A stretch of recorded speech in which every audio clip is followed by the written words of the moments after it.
In today's episode, I chat with mixed media artist Jackie Bernardi about her journey back to art after being away for many years. Jackie shares how gel printing helped her fall in love with creating again and why she focuses more on the joy of the process than the final piece. We talk about the magic of transparency in gel prints and collage, the power of community, and how YouTube has connected her with other artists and fueled her growth. Jackie also lets us in on some of her future plans, like perhaps working on that big oyster project she started last winter and her inclusion as an instructor for the upcoming Gel Print Summit. She encourages all of us to keep experimenting, keep creating, and not let the fear of judgment hold us back. Hi, I'm Cindy Jones-Lantier, your host for Beyond the Brayer. I'm a longtime gel printer and the owner of the Gel Print Enthusiast group on Facebook. Before we dive into today's episode, I'd love to invite you to connect with our community. If gel printing is your thing, come join us in the Gel Print Enthusiast group on Facebook. Not on Facebook? No problem. You can follow Beyond the Brayer on Instagram or head over to beyondthebrayer.com for full show notes and all the links. Most podcast apps shorten the show notes, so if you'd like the complete version with all the extras, visit the website or subscribe to get them by email. You'll find all the details in the show notes for this episode. No. Jackie Bernardi is a mixed media artist and the creative force behind Painted Paper Studio. Like many artists, Jackie fell in love with art as a child, but was discouraged from pursuing it over a practical career. She spent years in corporate retail and marketing, ran a successful specialty finishing business, and even launched one of the first virtual co-working spaces before the pandemic changed everything. After retiring, Jackie rediscovered her art supplies in her garage after they'd been sitting there for 10 years. The moment she started painting papers again in 2021, she felt a surge of joy she hadn't experienced in ages. Jackie's approach is rooted in a key realization. She wasn't trying to create masterpieces. She was completely in love with the process itself. This philosophy drives everything she does as an instructor. She's not focused on teaching people to be great artists, but rather on helping them fall in love with creating. Jackie believes there's no perfect way to do art and that life is too short not to enjoy the things we do. She helps creatives at all levels embrace their artistic journey, imperfections and all. Welcome, Jackie. It's so nice to speak with you. It's lovely to be here. Thank you so much for inviting me. So let's just jump right in. In your introduction, you mentioned that you'd been away from art for quite some time. Mm-hmm. How did it feel, besides just a joy you hadn't felt in years, to rediscover your art supplies? It was really interesting. I had aged quite a bit, since I had last created. And I was what I was surprised by was I really did not have an affinity for finishing or completing anything. And it wasn't from a place of, I don't know how to finish this. It was just really, I was so enjoying moving my hands again and getting them wet with paint and pulling out these tools and supplies that I hadn't seen in 10 years and just using them. And I loved it so much that the idea of actually creating something conceptually was just not there. Here's how I should say it. I was playing. I was literally playing with these things in an effort to reintroduce myself to their capabilities after such a long time hiatus.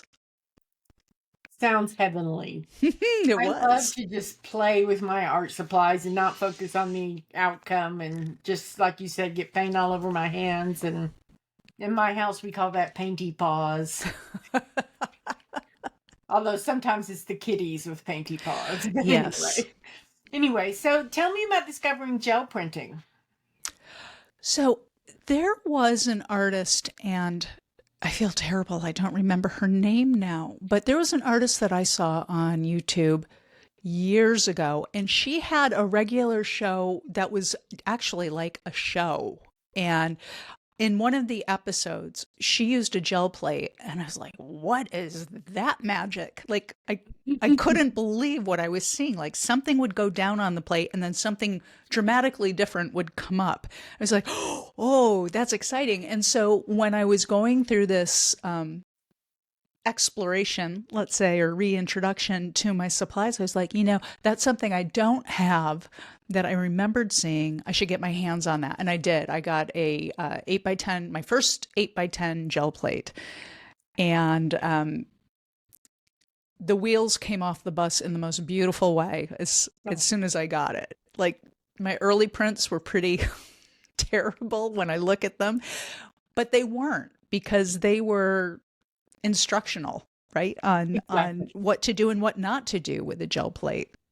Exactly. And that's the only way we learn how to gel plate or do anything else is Yes. by doing it.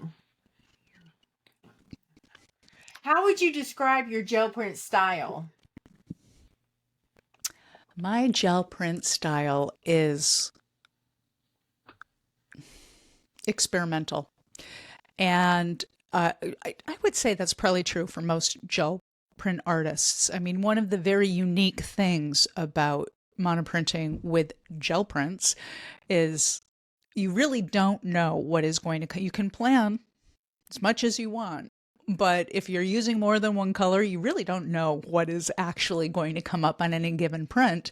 And of course, and then you have the ghost print. So monoprinting, maybe it's duo printing, I don't know, but you have these things that happen that you can't account for. And so I would say my style is constant pursuit of what if.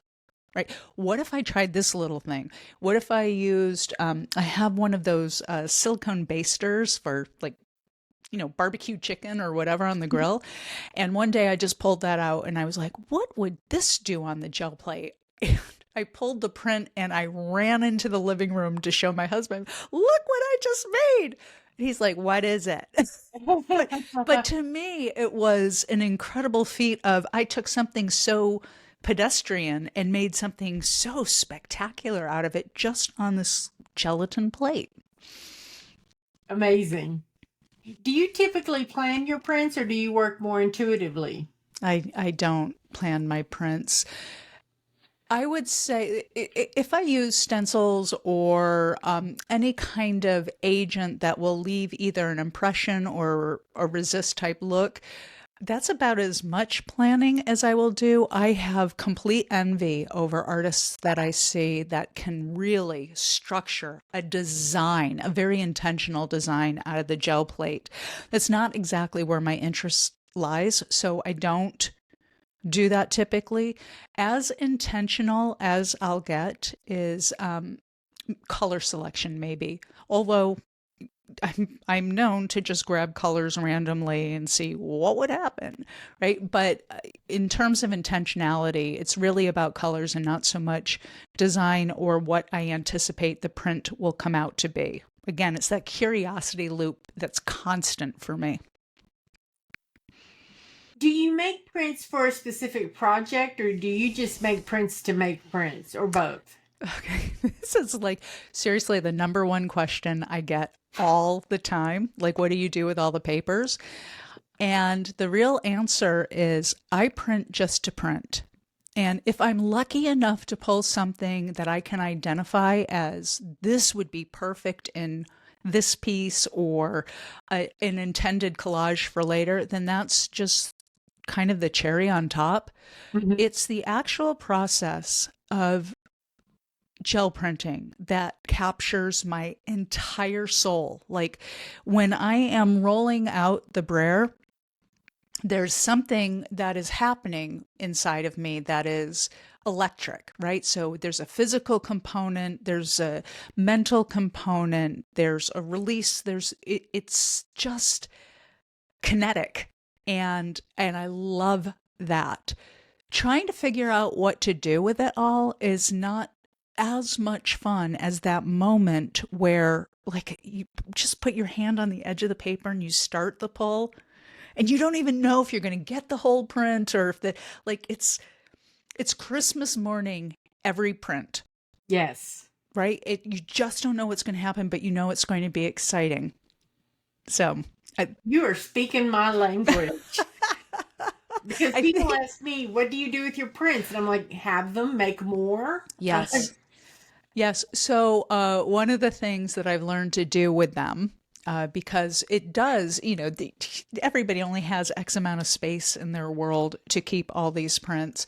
And so there are a lot of different things that I do with them, but one of the really fun things that I did last year during the holidays is I took a whole bunch of what I'd consider my B-list prints, prints that I Mhm. could probably make again easily, or whatever, and I sent them through the shredder, and I used the shredded painted papers to use as filler for my packages that I sent out for the holidays. What a cool Well, idea. it was so fun. And because I put a note in there that said all this filler came from papers that I painted, over the year. And people loved that. I bet. I bet. Besides gel printing and shredding gel prints, what kind of arts and media do you enjoy?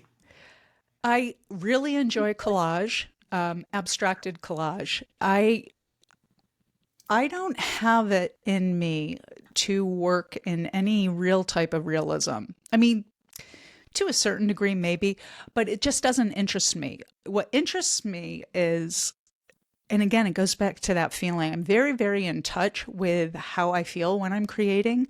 And so, like when I'm using painted papers in collage, or gel printed papers in collage, there's a moment where it just clicks, and I know that a specific piece of paper, or a fraction of a specific piece of paper, absolutely belongs in this one spot. And then I put it down and I keep continuing, and then I'm like, oh, maybe that wasn't the right spot for it. So I can take some of it away with paint, or I can, it's just a lot of flexibility. And that's the kind of art that I like to create. I'm not much for coloring within the lines. That's a great way to describe it. Typical of a lot of artists. I think so. So your creative philosophy is very similar to mine. I love creating just for the sake of creating, just making something that wasn't there before. Yeah. And the way that I feel when I do that. And that's what I strive to when I teach. I strive to instill that in others.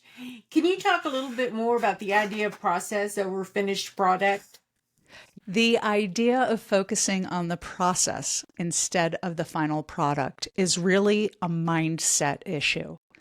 And I think that a lot of people that are attracted to gel printing specifically, but really any type of art, it's very likely they had a history of people in their lives in the past, or even media in the past, that made us feel like we had to do things. We had to have a purpose. Like, you can't just create. Why would you just create to create? No, you've got to finish something. And then the follow up to that was, well, what are you going to do with that? Are you going to become an artist? There's a lot of messaging out there around having a finished product. And for me, it steals the soul out of the actual process of creating and how I feel about that. So for me, focusing on the process is the thing that opens up the gate for creativity to emerge. I'm certain there are people out there who can have an idea about a finished product and get joy out of creating that finished product that they had an idea about before they started. I'm not one of those. When I focus on the process, I can truly let go and let whatever creative urge is in me in that moment emerge. And then I can figure out if there's a product at the end. For me, largely there isn't. It's just I want to be in that moment, and being in that moment is legitimately what unlocks the pure joy of creativity.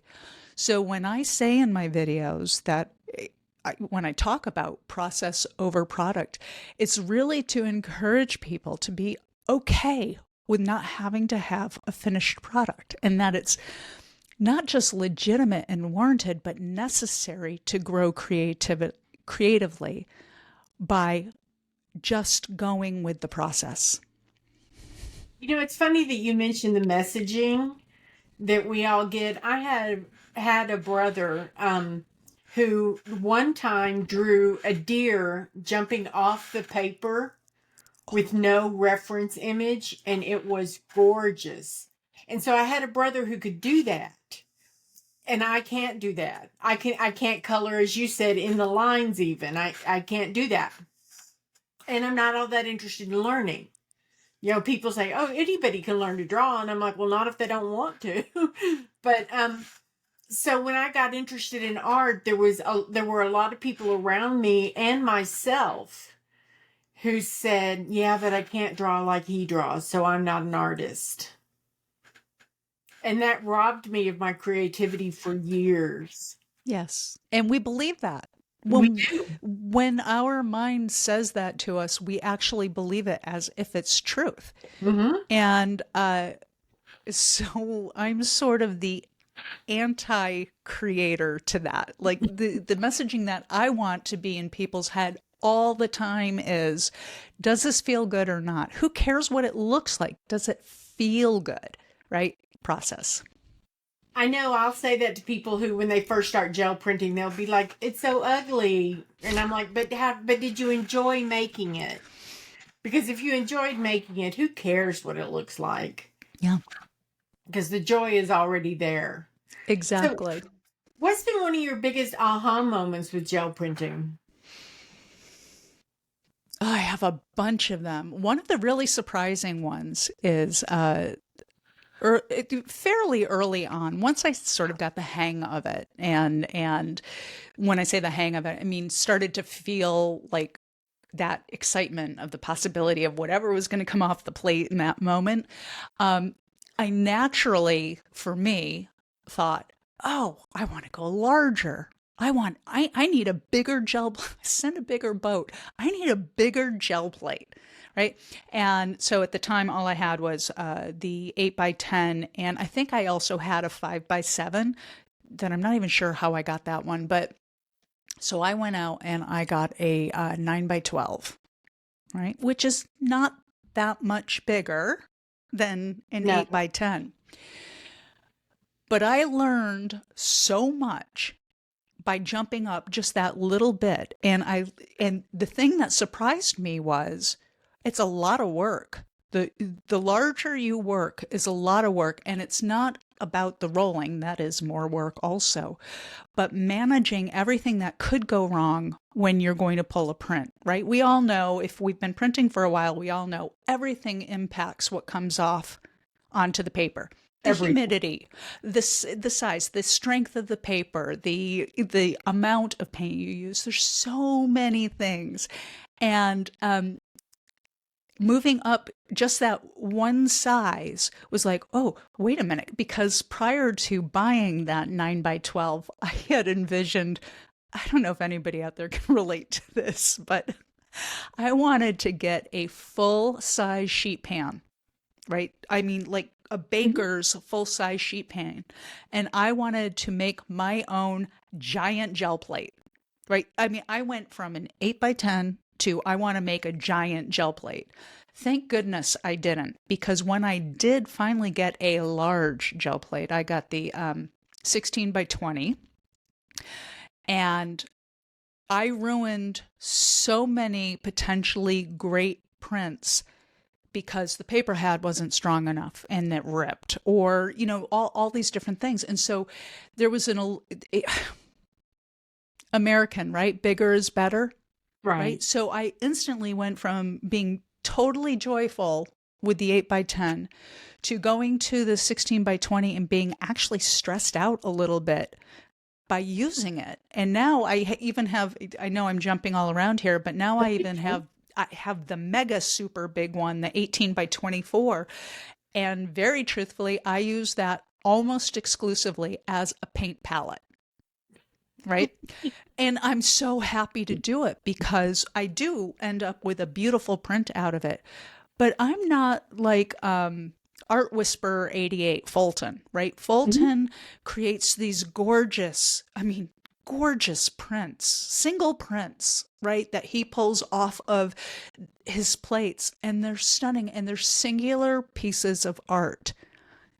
That's not my process, right? So that doesn't interest me as much. And before, when I started with that 8 by 10, of course, that's what I envisioned. Oh, I'm going to make these beautiful art prints. It's not at all how I use gel plates. So the size thing, right, was one of the biggest ahas that I ever had with the gel plate. But the other thing, and I think this is important, is the flexibility in your creativity that a gel plate allows you. And it's singular. There's nothing else like it, right? You can use almost anything on the gel plate and create something that has never been seen before, never even attempted before, maybe, right? It will, I'll say this, the commercial ones, I don't have any self-made gel plates at this point, although I certainly would like to do that at some point. But the commercially made ones will hold up to pretty much anything you throw at it. And that freedom is very exciting. It is. It is. My first plate, when I started gel printing, I couldn't find a plate locally. And this is before the days of we Amazon everything. I don't know if Amazon didn't have them or if it didn't occur to me to look or what, but I made my first one. And it was 11 by 14. Oh my gosh. And it was frustrating because it was harder to learn the exact amount of paint. I know I can look at paint and tell if I have the right amount, but with the 11 by 14, it would be dry up here before I got it rolled out down here. And it was frustrating. And had it not been for seeing everybody have so much fun on YouTube and other videos, I might have given up and said, this isn't for me. But when I finally bought a plate, I found one and bought one. I had two responses. One was, this is so easy compared to that 11 by 14. And the other one was, it's so tiny. I had to figure out what to do with the white edges because, paper is 8.5 by 11 and I wasn't used to that. But anyway, are there any tools or techniques you found tricky to master?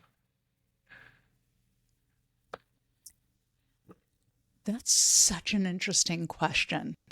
I'd say there's probably a lot of them. I just don't know what they are yet. I will say that intentional layering is tricky.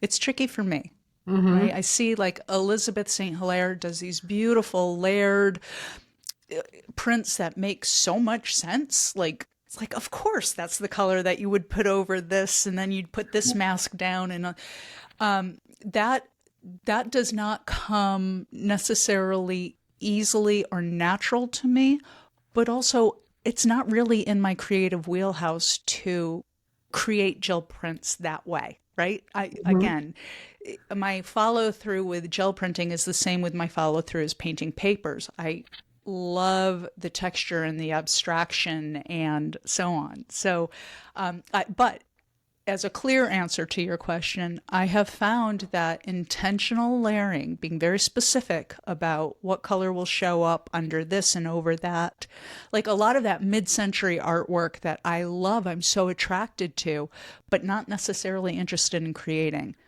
That's the stuff that I have a tough time with on the gel plate. Isn't that interesting? When I first started getting back into my creativity, I looked at things, I considered things that I like to look at and tried to make not replicate them, but I'm like, oh, I like that look. I will try to make something like that. And it was so frustrating because, like you said, that's not my creative wheelhouse. What I like to look at and what I like to make are not the same things. Agreed. You are well known for transparent papers. Yes. Can you talk a little bit about how you discovered translucency and transparency and all the different things you can do with that? Yes, I'd love to. It was all accidental, truly. I had a friend send me a couple of rolls of medical exam paper. And, the kind that you sit on at the doctor's office, like Mm-hmm. that paper on the table. And I looked at like, what am I going to do with this? And so I painted papers with that. And I was like, okay, well, this is interesting. I wasn't getting transparency. I didn't even know about transparency at that point. And I'm like, okay, it's interesting. There's a lot of it on a roll. I'll just keep it around, and I put it in the corner. I'm looking at the corner right now where all the rolls of paper lived. And about a month or two after that, I had it in my head that I wanted to do a study on what papers that I owned had the ability to go transparent or translucent or wouldn't do any of that. I just wanted to see what I could get out of them. And so I did this whole big, it was a 20 by 32 piece of watercolor paper. And I did all these lines, and I did colored lines and black and white lines. And I took, I think it was 11 or 12 different types of paper, and I collaged them onto this board. And I tried different techniques with the collage. I used gloss medium, I used matte medium, I used glue, I used water with all these things. And finally, I got to a place where I had a complete, like the nerd in me, I had this complete chart that I could reference whenever I wanted a very specific type of look in a collage. Right, that was the original intent of creating that. And during the course of the study, what I discovered is that the only paper, I'm going to go back on that in a second, but the only paper that would reliably go 100% transparent was the medical exam paper. And there was a specific formula that I had to use to make that happen, but it went 100% transparent. Whereas, like regular tissue paper, like the kind that you would get in a gift or wrapped around your clothing, that will also go transparent, but it will disintegrate before you can put it anyplace. Like it's Right. so tricky to use. Although I ended up finding a way to make that happen too. So during the course of this study, when I saw the results of the whole thing up on the board, I was like, oh my God, the layering possibilities. So, in terms of the gel plate, layering on the gel plate, my brain just like, what? Right? But creating transparent papers on a gel plate to be intentionally layered in a collage later on opened up everything for me. And so I experimented with everything. I experimented with acrylic paints. I experimented with charcoal. I experimented with graphite. I experimented with acrylic inks, watercolors, you name it. And I started, and the looks, the incredibly different looks that you could create via transparency was everything to me. And so I just started doing a bunch of videos on it because I thought if it got me that excited, that there's a whole world of people out there that the possibility of creating translucent layers and building them up to create a piece would be equally as exciting. And I think it did. I think people really enjoy pursuing transparency as a part of their mixed media artwork. I took a collage class early this year. In fact, it was Kat Rain's Mm-hmm. Joy of Collage. Yeah. And I don't know how many people I told about watch this video, because it just explained so much and opened up so many ideas for when you want transparent or semi-transparent Yeah. or what have you. And I had been frustrated about not being able to do that. So I have a case of medical exam paper, Oh, that's and it will be exciting. a lifetime supply. Yes, it will be. And I get a lot of pushback on that it's the The only paper that I've found that 100% reliably does it is the McKesson brand of medical exam paper and the crepe style. And Mm-hmm. they only sell that, as far as I know, they only sell that in a case of 12. And the pushback is always, oh my gosh, that's so much paper, and where am I going to put it? But this paper is so durable and it's archival, right? So this is the thing that, I didn't even know when I started using it, but yes, in fact, it is archival. This could be your paper for a lifetime in terms of gel printing, and to just cut it down. In one of those crazy videos, I actually did the math. I I call it remember that video. the medical exam paper math. That wasn't the name of the video, but and seriously, it was like if you cut them down to a 6x6, like I have a 6x6 gel plate, and if you cut them down to like 8x8 inch, squares, it's like 96,000 sheets, right? Not that you would cut it all down, but I'm just saying, like, it is a lifetime supply of paper, but also it's a durable paper. It's archival. I'd rather, and you can roll it up, so it really doesn't take very much room, right? No. They're rolls, so it's not like big giant, like my watercolor papers, the bane of my existence, because it takes up Mm-hmm. so much space, right? So anyway, yeah, I'm so happy you have the case. I have the case. I have a couple of cases technically, but Yeah, I have the case. And one of the things I love about having the case is I am very generous with it. Like in the collage class, I don't know how many packets of medical exam paper I sent out to people oh, that's great. who just said, I've never tried this. I don't understand. And I'm like, try it. And they didn't want to invest in a case if for something they weren't familiar with. So I would just, cut up a little bit, shove it in Oh, that's great. manila envelope and send it off. And it was really a joy to share, to Yeah. help somebody else have that same discovery. Yes. So an interesting thing that I do want to say about it, though, is we're talking about a case, and it's expensive, but it's not expensive relative to any of the other art papers that you would be buying, and the quantity is massive. Mm-hmm. I'm not a rep for this company, and I'm not linking to it. I'm not anything. I'm just saying to you, all the artists out there, is if you want a paper that you can experiment endlessly with and not feel bad about, because it's literally like a cent and a half, like depending on how you cut it up, it's a cent and a half each time you use it. 1.5 cents, like to make a masterpiece or to do something that you hate. It's the best paper to experiment with. I think, just my 2 cents on that. I love it. I love it. You have a fabulous community on YouTube. We've mentioned your videos a couple of times, and in your private community. So, what is the role of the gel print community in your creative life? And can you tell us more about the Confident Creative Collective? Sure.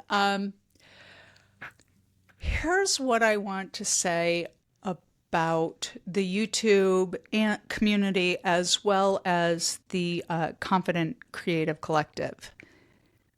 I discovered very, very, very early in posting YouTube videos that the mixed media art community is a very, very special group of people. And what I mean by that is it's been my experience, people like to comment, and they don't just comment nice video, like literally they comment and they say what they got out of it, what they would like to try, suggestions that they have based off what I like. It was such a conversation, except it's YouTube and it's actually a really limited conversation, right? Yes. And so I thought I had been posting videos for about 14 months before I started the idea of having a community where all these mixed media artists could get together and continue the conversation, but not just the conversation, to inspire one another. I kept receiving emails from people who would send me pictures of their art, and it blew my mind, and I couldn't share it with anybody. Like, I had no way of sharing that. And they were pieces that one person would send a piece and said, "This is the very first piece of art I have ever made in my life." And it was spectacular.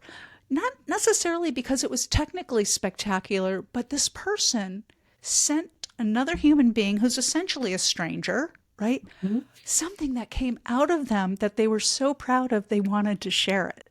And so I wanted to have a place where people could do that and also share their ideas, share their translucent paper discoveries, their whatever it was.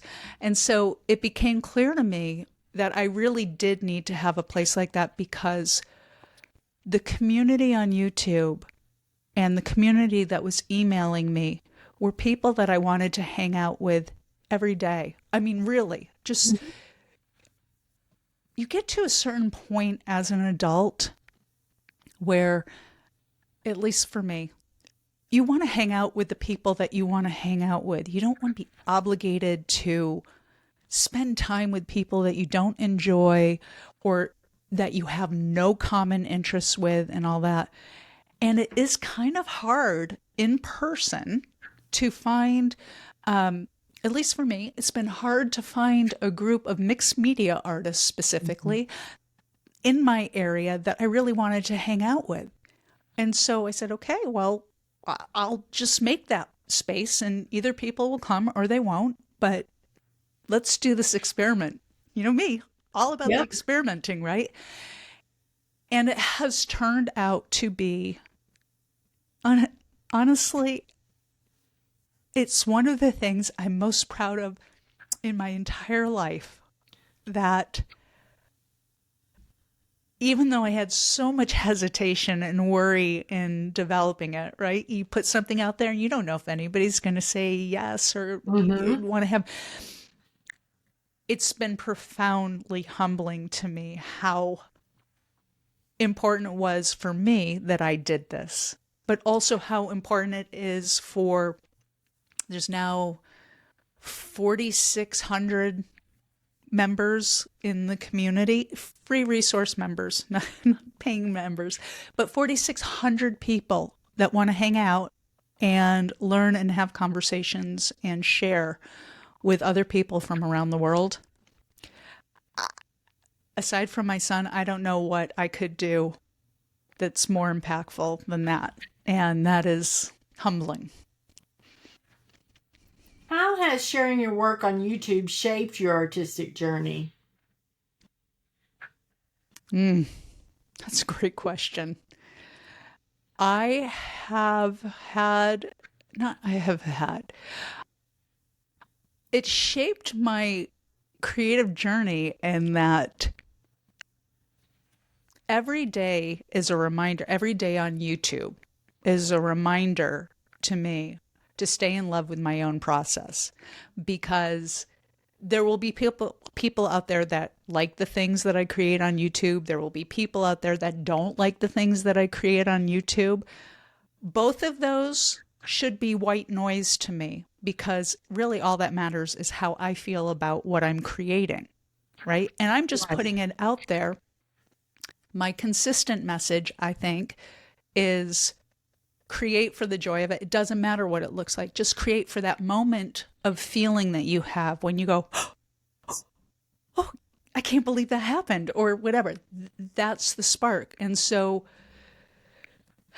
learning to let go of wanting people to like me, wanting people to enjoy my art. I never really, even when I very first started posting, I was never really that concerned with that. I mean, I certainly didn't want hate, but and I haven't had very, very, very minimal, like, negative stuff. And when that happens, I often wonder, it's just art. It's just somebody putting creativity out there. Like, what's to be mad about? It's not controversial. So I've had to let go of wanting to please people and so on, and just stay really true to, it's a weird dichotomy, I have to say, creating for yourself while you're filming for the experience of others, right? Mhm. It's a very, very different way of creating. That took a little getting used to, but now I really love it because I am so solidly standing in my place of this makes me super happy. I hope it makes you happy. If it doesn't, it's okay, but it makes me super happy. So, I always wonder. The podcast is new, so far I haven't gotten any hate. I've gotten a few critical comments privately, but no hate. Um, but I always wonder when people go out of their way because they have to make a decision to comment yeah. and click some buttons and do some things. I'm like, what's going on in your life that you've thought this was the thing to do next? Yeah. So it gives me some compassion and sympathy. Yeah. And I think largely we need more of that now than ever, right? Yes. And there's a lot of people for so many different reasons that are unhappy. And one of the I just don't engage with it, but I also don't ignore. I respond to every single comment that I ever get. I know I you do. personally respond to every single one.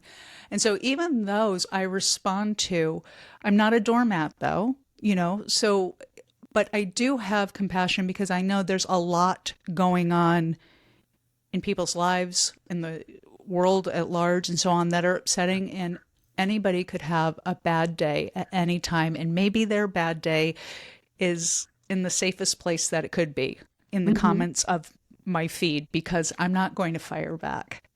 So please, please, y'all, keep it nice though. Yeah. Yeah. The whole if you can't say something nice, don't say anything at all. I know you're going to be a guest instructor at this year's Gel Print Summit. I'm so Congratulations. excited. I am excited to see your lesson. Um, I join the summit every year as a participant, and I'm really excited to see what you and all the others are bringing to it. Can you tell us anything about what you'll be teaching, or is it meant to be a secret? I can give you a 10-cent version of it. Okay. The title of my workshop is Acrylic Ink Alchemy. Oh. And in this workshop, I'm going to be using acrylic inks on the gel plate. And it's a two-part workshop. In the first part, it's many different techniques and literal alchemy that you can create using acrylic inks with papers for transparency. And then the second part is creating that into a collage. And I'm really happy with the results. My husband wanted to frame and hang the result Oh, of the nice. it's very different than what I normally do. It really is.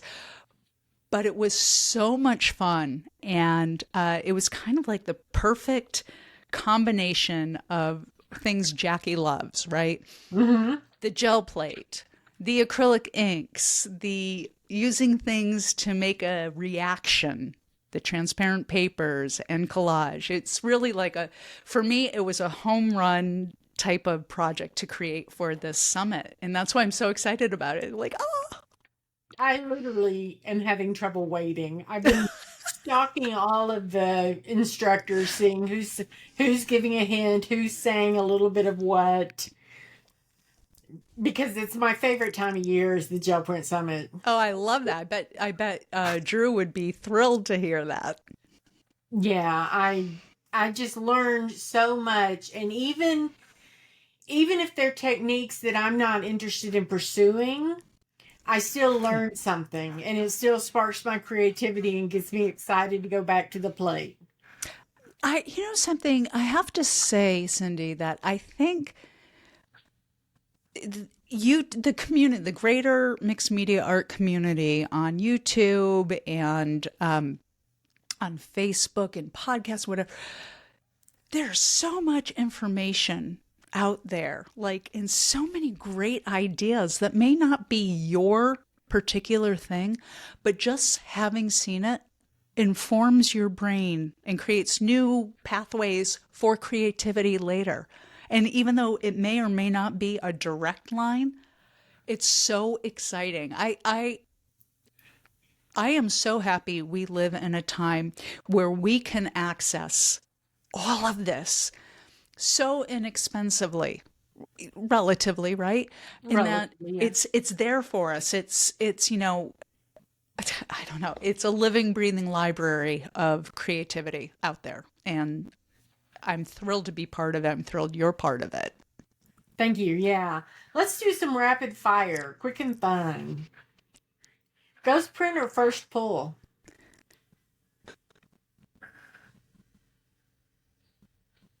Did you say first print or first pull? Ghost print. Oh, ghost print, without a doubt. Favorite color combo to print with? Derylide yellow, light phthalo blue, and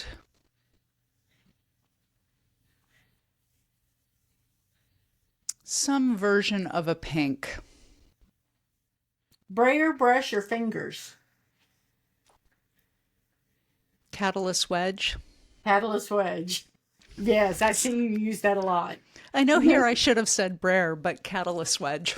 Catalyst wedge. I didn't even think of that. I'm glad you mentioned it because I do see you use it a lot. It's an extension of my hand, truly. Yeah. Something weird you've printed with. Well, I've printed with spaghetti. I That's was weird. wondering if you were going to say that.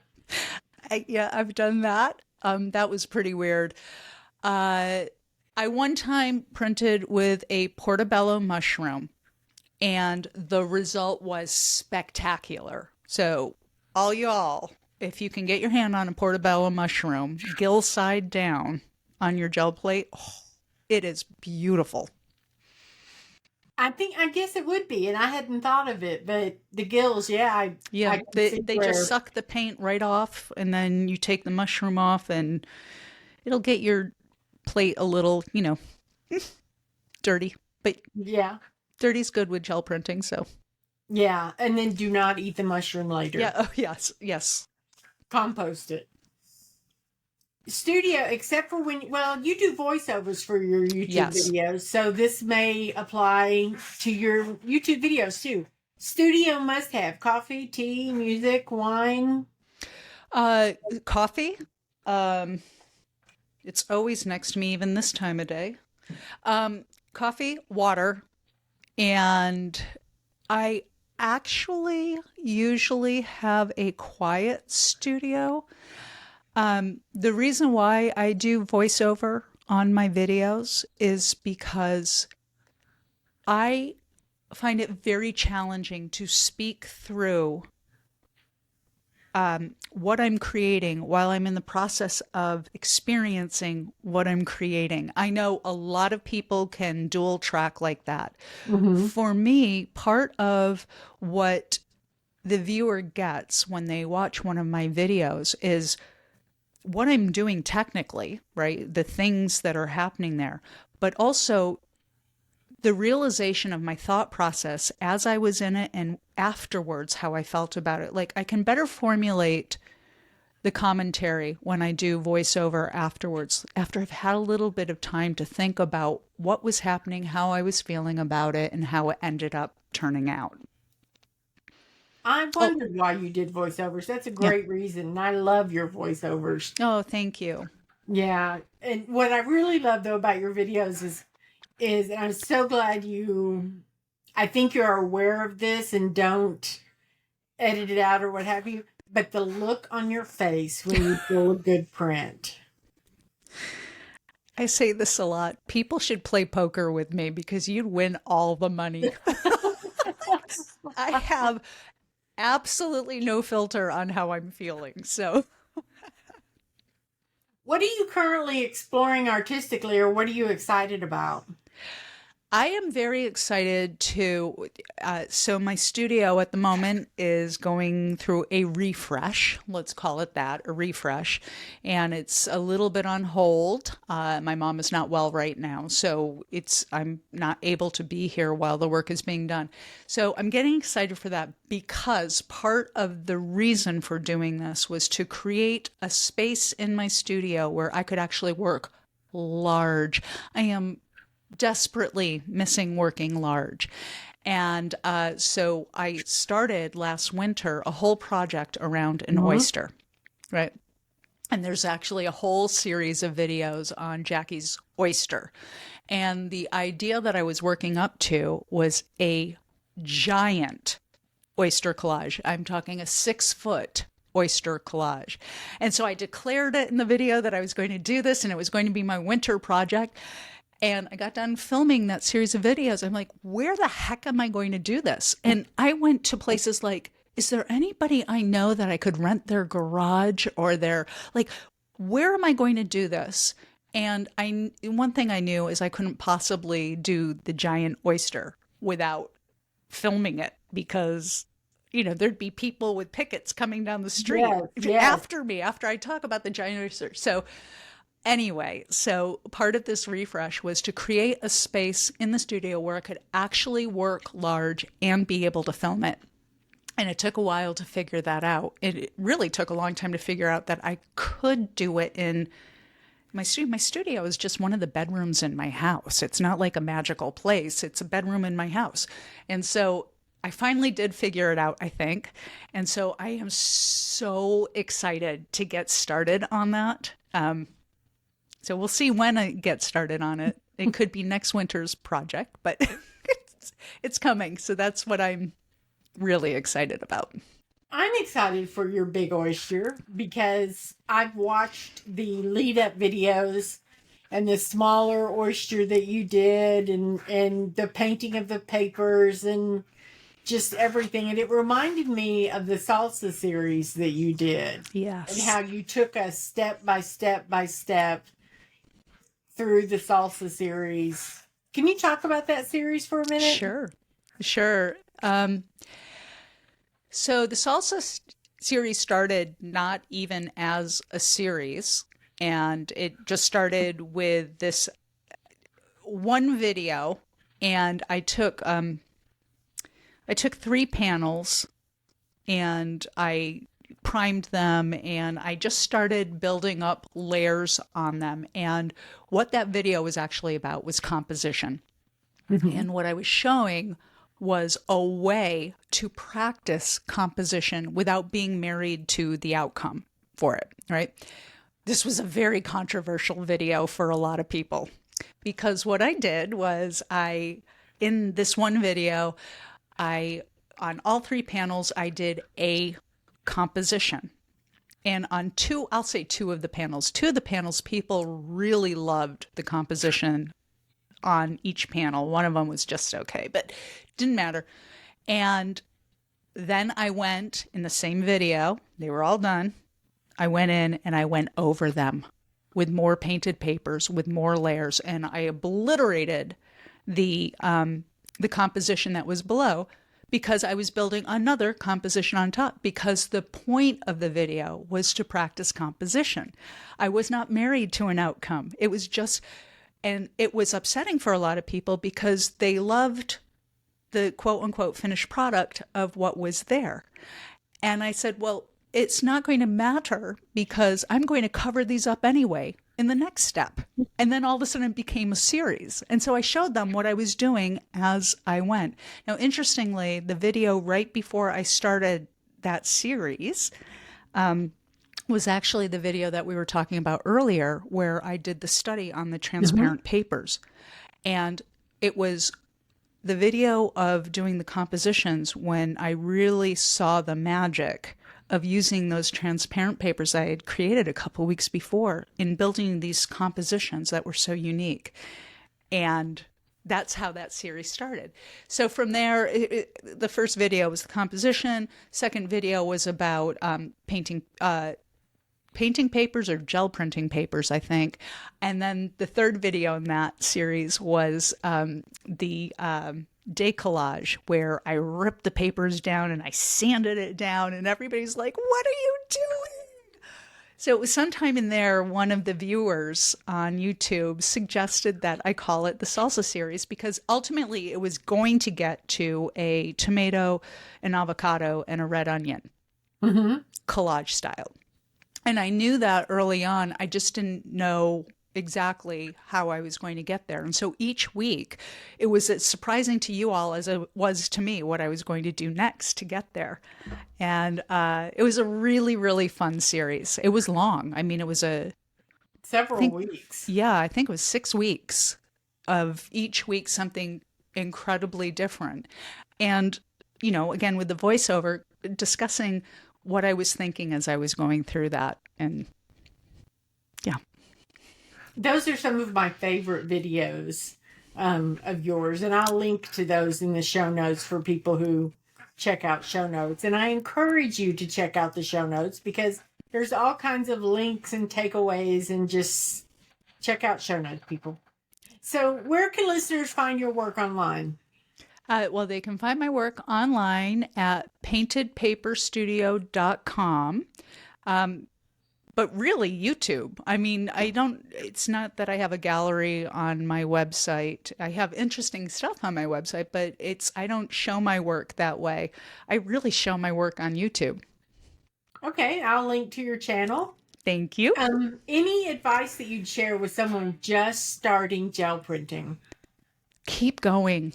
I mean, really, really push through those initial days where nothing happens except your paint beads up on the plate and you now have 100 pieces of paper with beaded paint. Push through it. Keep going, and fearlessly try things on the gel plate. The only thing I would not recommend that you do on a gel plate is anything with heat or sharp edges, but barring that, experiment with everything. Anything, literally, and you'll find something that you will connect with. But if it doesn't come naturally to you right away, just give it the time to develop. And if you really can't get there, go to Cindy's Facebook page. And seriously, there's nothing but inspiration there. Somebody will help you work it out. Yeah, we have a great group, and what Jackie is referring to is the Gel Print Enthusiast Group. Yeah. We have a great group of people who are eager to share information. And I just love it. We have somebody in there now doing a beginner series of videos. Just took it upon herself, asked me if it was okay, but took it upon herself to just help beginners, because we have, new people joining every day. And it's, I think it's a really special group of people. Fantastic. The only other place, Cindy, that I would say, I'm sorry if I'm jumping in, but Okay. if they wanted to, if you're interested in seeing the the acrylic ink alchemy workshop, get in on the gel printer summit. I'm telling you, it is amazing, and the price value is ridiculous, but you're going to be with 14 different gel printing artists that all have wildly different techniques and curiosities and inspiration. It's totally worth it. And seriously, if you want to hook up with me, that's where I would suggest you hook up with me. Like I said, people, if you've never been, it is like Coachella for gel printing. I mean, it is just there is so much happening. And Drew has a Facebook group, and there's a lot of community and interaction and people sharing their work. And it's just a wonderful experience. Indeed. So, Jackie, I want to thank you so much for being here. I have really enjoyed this conversation. I have as well. I love you, so. I know. I love you right back. Aw. So, everyone, thank you so much for listening, and we will see you next week with another wonderful interview. And it'll be a surprise, because I don't even know who it is yet. So, thank you, everyone. My name is Cindy Jones Lantier, and you've been listening to Beyond the Brayer, the only podcast that rolls out the messy, magical world of gel print artists, one layer at a time. If you enjoyed today's conversation with Jackie Bernardi, please consider subscribing and leaving a review or comment on YouTube, Apple Podcasts, Spotify, or Podchaser. Tell your friends and come back next week for another engaging conversation. You can visit the website at beyondthebrayer.com for full show notes, useful links, and contact information. Until next week, keep that brayer rolling.